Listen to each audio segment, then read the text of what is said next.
Ką svarbu žinoti įmonės vadovams? Na, taip yra, gyvenimas vyksta, verslas taip pat juda, kartais į apačią, kartais į viršų. Tačiau jeigu yra jau ilgalaikės nesėkmės, tai yra įmonė yra nemoki, privaloma kreiptis dėl bankroto bylos arba restruktūrizavimo bylos iškelimo. Kodėl tai yra svarbu?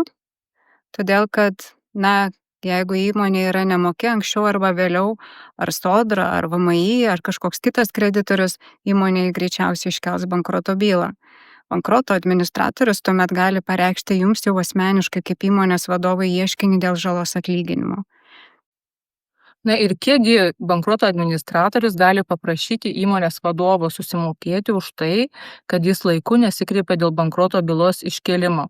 Skaičiavimas yra pakankamai paprastas, imamas skaičius, tai yra bankroto metu patvirtinti kreditoriniai reikalavimai ir būtent tokie įsipareigojimai, kurie buvo tuo metu, kada įmonė buvo nemoki.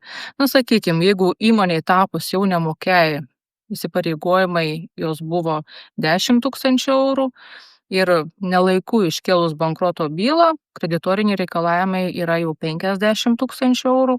Tai vadinasi, tas skirtumas iš 50 atėmus 10 000 eurų, 40 000 eurų gali būti paskaičiuota kaip žala įmonės vadovui. Todėl atidėlioti čia tikrai neverta.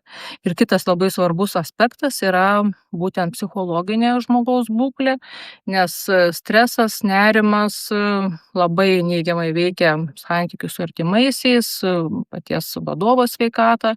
Todėl čia yra dar papildomas veiksnys tam, kad greičiau reikėtų atlikti savo pareigas ir neatidėlioti įmonės bankroto bylos iškėlimo.